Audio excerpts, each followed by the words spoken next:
Introduction. The Goblin Market is a poem published in the 18th century by Christina Rossetti.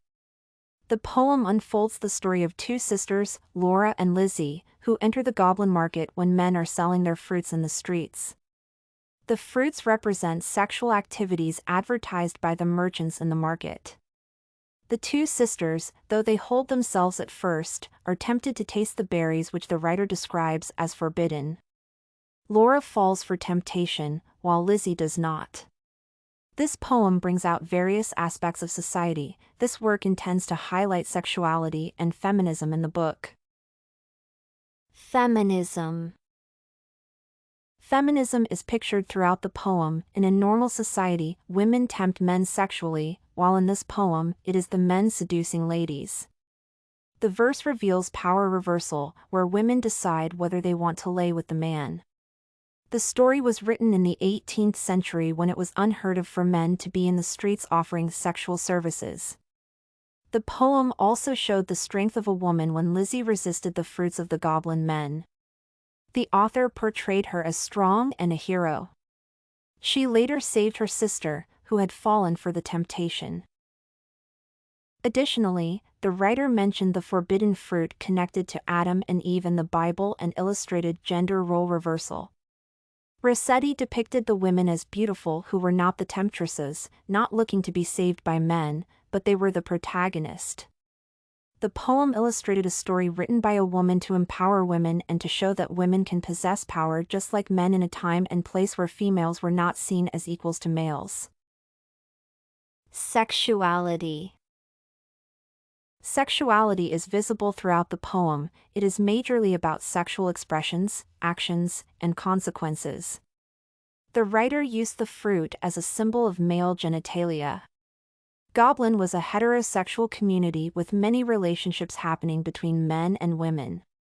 For instance, when Laura sucked the fruit, it indicates sexual activity between her and a man. Furthermore, the above-stated action portrays female sexuality as insatiable. Laura sucked until her lips were sore.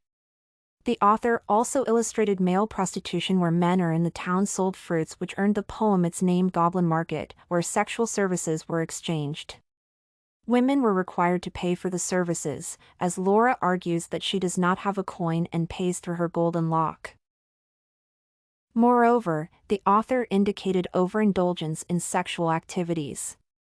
The latter is seen where Laura sampled various fruits, and her sex appetite increased significantly. The sexual activities deepened to a point called the forbidden fruit, a religious reference to Eve, the original fallen woman. Rossetti further showed the consequences of risky sexual behaviors through the story of Jeannie, who died before getting married because of indulging in unsafe sex. Lesbianism is also seen when Laura is heartbroken and her dreams of finding love shattered by men. She turned to her sister Lizzie for comfort and security.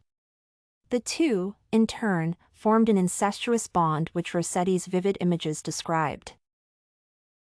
Conclusion. Goblin is a great piece of art that has existed for many years. The work has remained relevant in linguistics because of the writer's intelligent use of the figure of speech. The poem has indirectly gives power to women seen as being more feminist. Christina was able to illustrate sexual acts through figurative speech. The poem is an excellent piece to educate men and women in society. Study Corgi can help you make your studies smarter.